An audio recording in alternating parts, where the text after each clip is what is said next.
Obrigada. Bom, então, bom dia a todos. Bom dia? Bom dia. Ok, bom dia. Naturalmente, primeiro que tudo, agradecer ao Mário Martins, por mais este convite. É sempre um prazer estar convosco. É um sítio onde eu me sinto muito à vontade e, portanto, aquilo que eu pensei em fazer hoje é aquilo que eu faço muito na minha vida, que é trabalhar com formadores, trabalhar com professores, e queria fazer disto uma conversa convosco. Não é mais do que uma conversa convosco, com algumas provocações e com alguns desafios. Gostava de vos desinquietar. E, portanto, aquilo que nós vamos ter aqui para hoje será... Primeiro que tudo, nós pensamos o que é isto das tecnologias digitais. Nós estamos fartos aqui de falar de tecnologias digitais, mas eu ainda não sei muito bem qual é que é o vosso conceito de tecnologias digitais. Essa vai ser a primeira pergunta que eu vou ter aqui. Nós estamos a falar de tecnologias digitais na educação e na formação, mas eu não sei quais é que vocês usam, não sei o que é que vocês estão a pensar. E a primeira coisa, se calhar, é pôr em comum. Do que é que nós estamos a pensar quando estamos a falar em tecnologias digitais? Essa será a primeira coisa. A segunda coisa é que relação é que existe entre as tecnologias e a inovação. Naturalmente, nós utilizamos tecnologias para a inovação, mas qual é que é a relação que existe? Existe uma relação inequívoca, é óbvia, desde que eu tenha tecnologias, tenho inovação? Se calhar não é bem assim. Depois ainda, alguma das potencialidades que nós podemos aqui falar. A minha comunicação não estava nada combinada, mas estava muito ligada com o António Moreira. Portanto, o António Moreira ficou ali mesmo no sítio certo, onde devia ter ficado, que era para eu poder continuar agora com a minha, porque senão não tínhamos aqui hipótese. E, portanto, depois no final, então, os tais desafios e provocações. Bom, então, o que é isto das tecnologias digitais e como é que nós as utilizamos na educação e na formação? Todos nós utilizamos certamente algumas das tecnologias digitais na nossa prática de sala de aula. Nós temos muitas pessoas aqui que são formadores e que são professores, muitos deles já vi por aí, alguns deles já nos cruzámos ao longo da minha vida, e alguns não são coordenadores, são diretores, mas também veem quais é que são as tecnologias que são utilizadas habitualmente. E, portanto, aquilo que eu vos ia pedir era para precisamente entrarem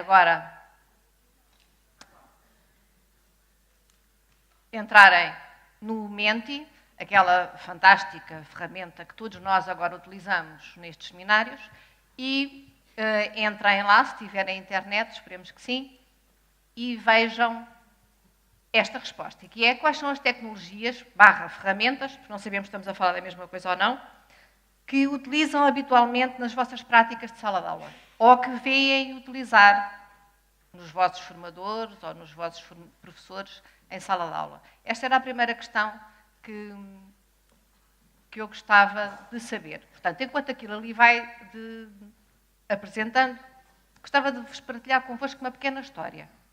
E uma história muito curta de ontem. Eu tenho um filho de 17 anos e ontem à noite, à hora de jantar, eu, antes de ter a apresentação já feita, já tinha enviado para o Mário, em cima da hora, enfim, e disse-lhe, então anda cá ver aqui e vê lá o que é que tu achas disto. E ele começou a ver, a primeira parte sobre tecnologias digitais, e eu tinha ali algumas coisas que eu achei que ele ia ficar entusiasmado, e ele foi olhando, e disse, então e quando é que começa a novidade? Até agora, tudo igual, tudo básico, o que estás a dizer é tudo coisas banais. Ah, é? Então, se calhar, desculpa, mas de facto, a sensação que eu tive é que tudo aquilo que nós estamos a dizer é para nós, não é para eles. Eles estão muito mais à frente do que nós nisto. A dificuldade e o problema é mesmo nosso, o desafio é mesmo nosso, não é deles. Nós é que temos que acompanhar muito bem o ritmo. E esta questão das tecnologias digitais, como há bocadinho dizia, e muitíssimo bem o António Moreira, que eu partilho completamente a ideia, é que não podemos olhar para as tecnologias digitais como um risco, ou até como um rival, como muitas vezes olhamos, não é? Nós estamos a falar destas coisas de tecnologias na educação e na formação, mas provavelmente todos sabem que existe um regulamento de aluno que proíbe que se utilizem telemóveis dentro da sala de aula. E, portanto, aquilo que nós estamos a dizer é ótimo, tecnologias digitais excelente, mas naquela sala, naquele espaço e naquele lugar. Fora disso, nós não podemos utilizar. Portanto, há qualquer coisa aqui que ainda não está a bater bem e é um bocadinho por aí. Bom, então o que é que nós temos ali? Olha, canetas e papel. Quantas pessoas já responderam? 107. Parece-me que o PowerPoint está a ganhar. PowerPoint é aquilo que nós utilizamos mais. o Kahoot, sim senhora, o Scratch, tablet, PowerPoint, mais PowerPoint, quadro interativo, vídeo, o que é que aparece ali mais? WhatsApp, utilizamos o WhatsApp, uma ferramenta de comunicação instantânea, tablet, caneta e papel, Mentimeter, que é o que nós estamos a utilizar aqui, computador, quizzes. Bom, 137 e continuamos a ganhar o PowerPoint, uma tecnologia altamente inovadora, o PowerPoint. Ok, computador e PowerPoint, várias vezes, a vermelho e a azul. Computador e PowerPoint, PPT e videoprojetor. Que dizer, altamente tecnológicos que nós estamos. Bom, então se calhar vamos ver, esta é aparentemente... Obrigada. Esta é aparentemente então aquilo que nós utilizamos. Nós utilizamos muito daquilo que, de acordo com as vossas respostas, muito daquilo que nós chamamos as tecnologias de informação e comunicação. Portanto, utilizamos sobretudo tecnologias que têm a ver com pesquisa, tecnologias que têm a ver com a comunicação. Isto, digamos que era a primeira fase da internet 1.1 e depois da 2.0, recordam-se provavelmente, quando depois começámos a evoluir para uma nova fase da internet, já da web 2.0, em que entramos já em novas formas de agir e de utilizar aquelas ferramentas, que deixámos de ser apenas consumidores de informação, deixámos de ser apenas utilizadores no sentido de comunicar, era o mail que era muito utilizado, para passarmos a ser cada vez mais produtores, para sermos cada vez mais produtores de informação. No entanto, a forma como nós estamos a utilizar parece que é essencialmente de transmitir informação. Pareceu-me. Posso estar enganada, mas pareceu-me que era essencialmente transmitir informação. Havia ali algumas pessoas que já utilizavam, algumas pessoas que já utilizam algumas ferramentas de interação e de produção, que me pareceu, mas pareceu-me que o grande foco é na área da transmissão. Pareceu-me, posso estar enganada. A panóplia de ferramentas que nós aqui temos, isto são tudo ferramentas que nós aqui temos, que são utilizadas sobretudo na internet 3.0, nesta que nós costumamos estar agora, ou até já na 4.0, são estas todas que estão aqui e que fazem estas funções que aqui estão. Okay? Portanto, há uma parte destas que nós utilizamos significativamente.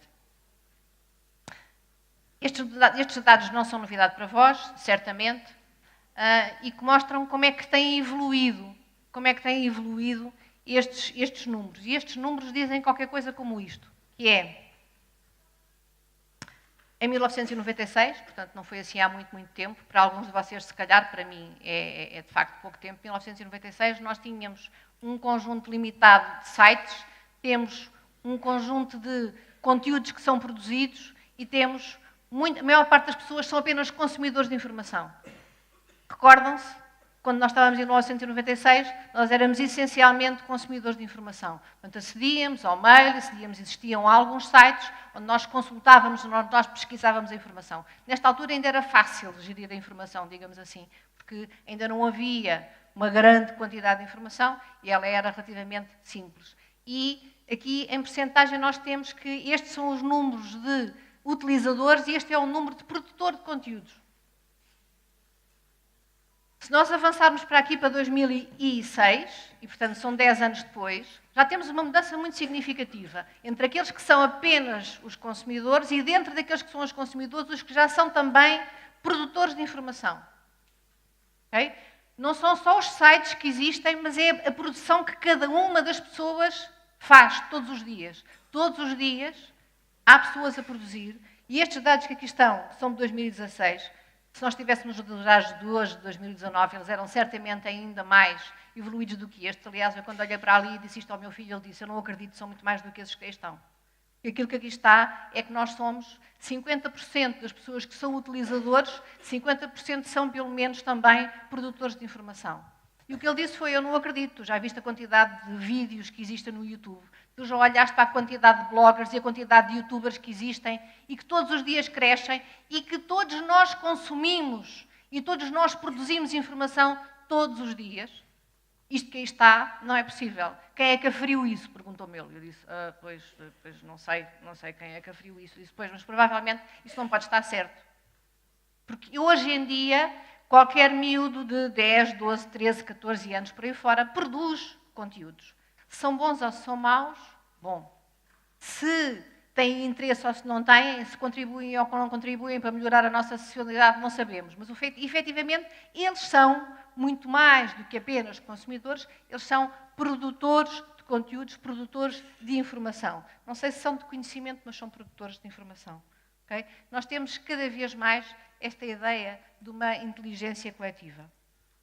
Bom, depois aparece uma outra designação. Nós estávamos a falar das TIC. Essencialmente, aquilo que nós ainda utilizamos na maior parte das vezes são as TIC, mas existe depois uma outra evolução, que já não existe agora, já também não é uma designação propriamente nova, já é desta década, são as TIC. E as TIC introduzem aqui uma outra variante. E esta outra variante, também eu a pensar que estava a dar uma grande novidade, a tal da novidade ao meu filho, e que, afinal de contas, é básica. O que é que está aqui nas TIC e que entra a dimensão da eletrónica? Entra a dimensão da robótica, entra a dimensão da automação. E aqui parece que já entramos dentro de um mundo que é o mundo do futuro. Não sei se é.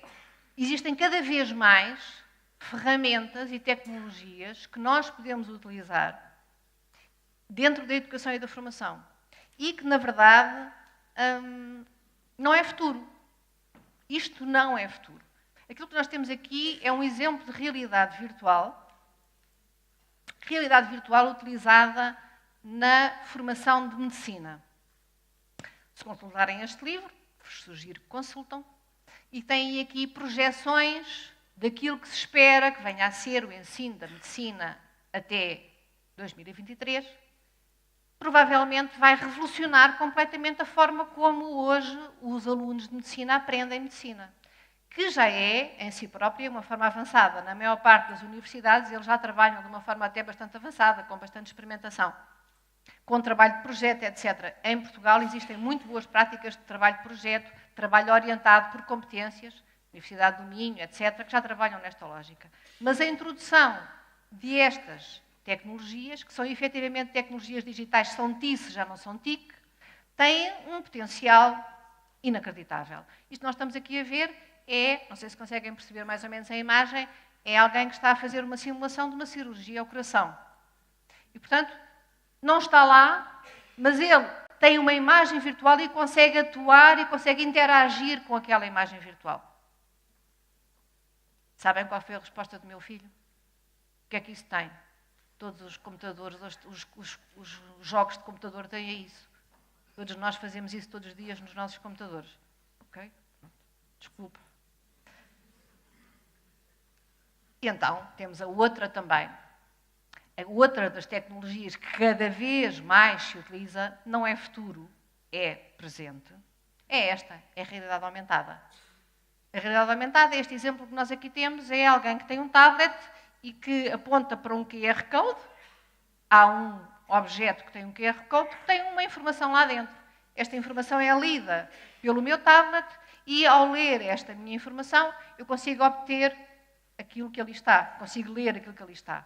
E isto tem potencialidades imensas na educação. Ainda há bocadinho ouvimos falar aqui que a escola virtual tem precisamente um conjunto já de conteúdos desenvolvidos que vão nesta linha. Ou seja, eu posso pôr um aluno com tablet que aponta para uma imagem que aparentemente é uma imagem fixa, mas que ele consegue ver a 3 dimensões, por exemplo, o sistema solar, ou, por exemplo, o sistema digestivo, ou, por exemplo, aquilo que nós quisermos. Eu consigo fazer, visualizar, porque esta é a realidade, mas ela é aumentada, portanto, é a diferença da virtual, é que esta está lá e tem informação que está codificada e eu consigo aceder através dessa informação, mas ela existe efetivamente, enquanto que na virtual ela não existe, embora esteja trabalhada, é mais complexa. Não sei se algum de vós já experimentou aqueles óculosinhos que temos que ter para a realidade virtual e aquilo de facto é alguma coisa de muito, muito impressionante.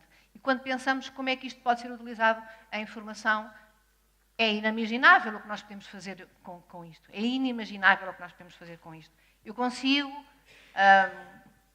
dar uma aula de história, uma aula de geografia, uma área de pedagogia, do que quiserem, através desta realidade aumentada e ter efetivamente mais-valias extraordinárias.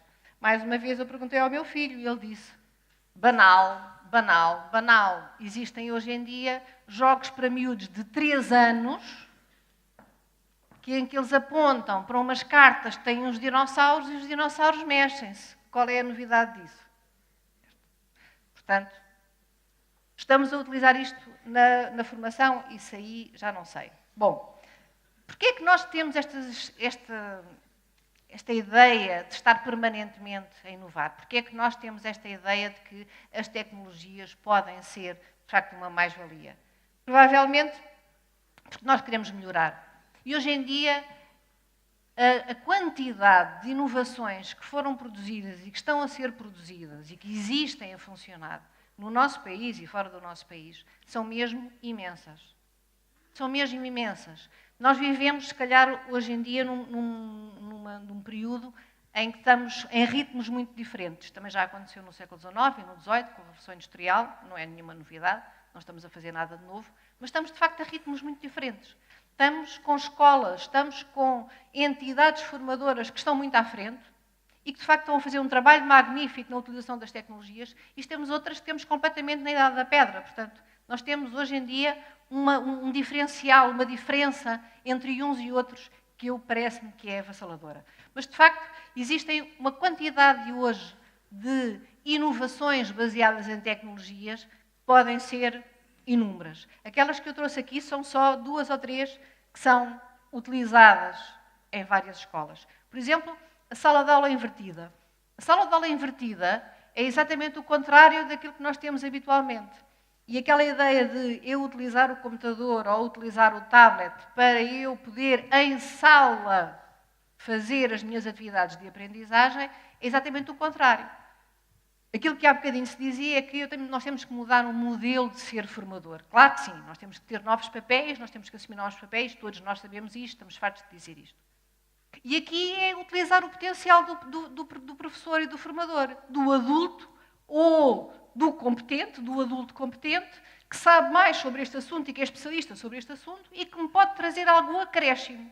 Então, o que é feito na sala de aula invertida? O que é feito é que eu utilizo o computador e utilizo os recursos e os vídeos e os tutoriais para fazer em casa aquilo que se faz hoje nos TPCs, é ao contrário. Eu faço em casa uma preparação prévia sobre aqueles assuntos. Faço as minhas pesquisas. Eu não preciso de dar dados, eu não preciso de dar conceitos na maior parte das vezes, porque isso é fácil, é só ir à internet e procurar, isso está lá. Portanto, essa é a parte que é feita em casa. Depois, há um momento de esclarecimento de dúvidas. E o que eu vou fazer à sala é exatamente o oposto daquilo que eu faço hoje, que é ter tempo para refletir, que é tempo para debater, que é tempo para colaborar, que é tempo para, em conjunto, construirmos conhecimento, com base daquilo que eu já fiz em casa. Esta é uma utilização das tecnologias que já existe e que é feita, de facto, em Portugal. Outra, eu não sei se vocês conseguem ver muito bem isto, mas isto é um exemplo muito, muito interessante que foi desenvolvido pelo Sem-Fim e, portanto, por uma área muito específica de formação profissional para adultos, para ativos, e que consiste em ter organizados os espaços em unidades, se vocês quiserem, em áreas funcionais, são espaços de aprendizagem. E estes espaços de aprendizagem têm, imaginem, todos os passos de um processo para, imaginem, construírem um torno mecânico. Eu não faço ideia como é que se constrói um torno mecânico, mas vamos imaginar. Tem uma primeira parte que é a parte de planeamento, depois há de ter uma primeira parte que é de perceber como é que funciona, depois a seguir há de haver uma parte que é uma parte mais prática, e aquilo que está feito aqui são os vários passos que estão isoladamente dentro de uma sala, se conseguem ver melhor aqui. Tem vários espaços, portanto, é um hangar grande que tem várias estações de aprendizagem. Tem uma por aqui, depois tem outra por ali, tem outra por ali, que vai seguindo, e cada uma das pessoas vai seguindo aquele percurso, que é o seu percurso, ao seu ritmo. Pode ser uma pessoa, podem ser duas, podem ser três pessoas que fazem ao mesmo tempo e que trabalham em conjunto, e têm ao dispor de cada um dos grupos de formandos ou do formando individualmente toda uma panóplia de recursos da forma mais diversificada. Tem em multimédia, tem também no tablet, tem também em papel, caso ele queira em papel. Pode inclusivamente ter também a realidade aumentada e perceber exatamente como é que funciona o torno mecânico e ver como é que são as suas envolventes. E tem todos os vários passos por onde ele vai circulando. O formador está no centro. Aqui não é porque é o centro das atenções, mas é porque ele está no centro para esclarecer as dúvidas quando o formando ou os formandos necessitam. Carregam lá numa coisa e dizem, preciso de uma ajuda aqui, e o formador vai lá. Portanto, isto significa uma mudança substancial naquilo que é o papel do formador. E isto é uma aprendizagem completamente interativa e que é feita neste processo das estações. Sem fim, sim. Podemos concluir? Vamos já. Portanto, nós temos aqui uma panóplia de inovações que existem. Estas são muito famosas, digamos assim, e estas muito famosas são até promovidas por projetos europeus e que em Portugal também temos uma série delas. Estes são os espaços de aprendizagem que estão relacionados sobretudo com a chamada Sala de Aula do Futuro. Sala de Aula do Futuro, provavelmente toda a gente já ouviu falar, não sei se ela é do futuro, se ela é do presente, mas ela tem diversos espaços, tem diferentes configurações para poder ser utilizada como nós queremos e da forma que nós entendemos. Em Portugal existem 28, este é o panorama. O que dizia há pouco, o que é que nós queremos com isto? O que nós queremos com isto é essencialmente preparar cidadãos para esta sociedade atual e para a sociedade vindoura. Isto é aquilo que nós queremos. Há bocadinho dizia também o António Moreira que nós temos que ter em consideração que daqui a muito pouco tempo há muitos empregos que vão estar extintos e vão haver muitos empregos novos. Todos nós sabemos isto, todos nós sabemos que a evolução é enorme, é rápida e é disruptiva. Sabemos que há um conjunto de competências que nós temos que desenvolver nos nossos jovens, nos nossos cidadãos em geral. Existem inúmeros referenciais. Este que eu vos mostrei, o anterior, era da OCDE, este é da Unesco e que, como há bocadinho também já foi referido, isto é aquilo que nós trabalhamos essencialmente em sala de aula.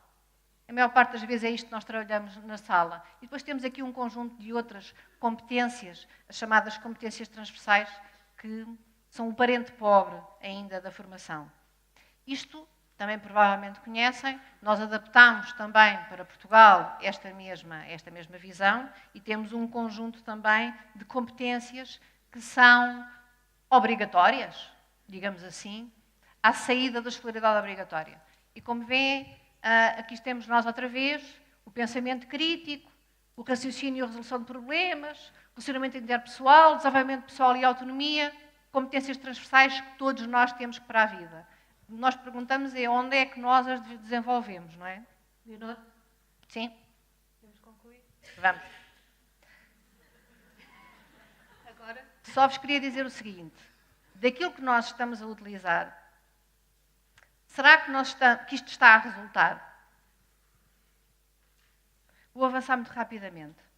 Vou-vos mostrar isto.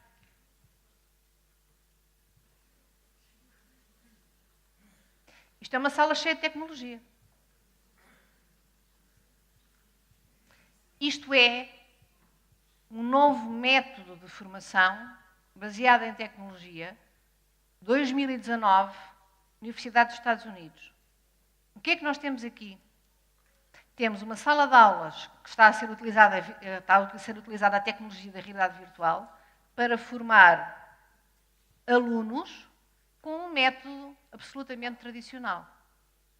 E existe até um dispositivo um bocadinho assustador.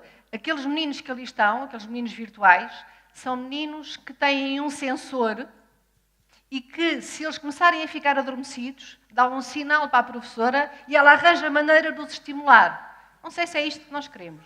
Não sei se será assim que nós vamos desenvolver pessoas com o tal pensamento criativo. Não me parece. Mas isto é uma tecnologia altamente evoluída ao serviço de uma metodologia muito pobre e que não nos interessa nada. Isto é uma sala de aula do futuro. Esta sala de aula do futuro tem todos os equipamentos tecnológicos que eu gostava que vocês vissem, que não sei se vocês vão ter a oportunidade de ver, de um pequeno vídeo. E isto é uma formação de professores. Espero que não seja ninguém que tenha estado nesta sala, nesta formação. Esta formação de professores aconteceu esta coisa extraordinária. Nós entramos na sala, a sala disposta com todos os mobiliários e dissemos: senhores professores, por favor, vamos começar com a formação, organizem-se como quiserem.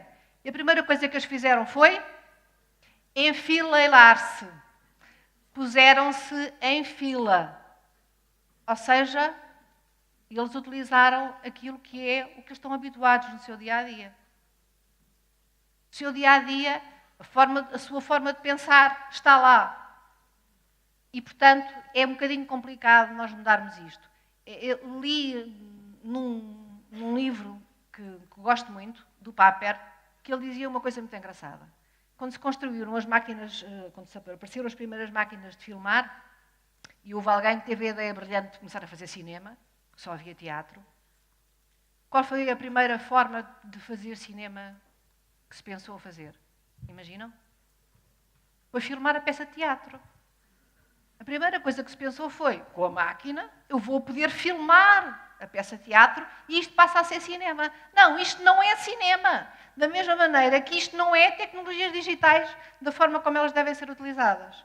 Okay? Portanto, avançando e avançando e avançando. Até ao fim. Inovações que andamos à procura em 1905 já estavam pensadas.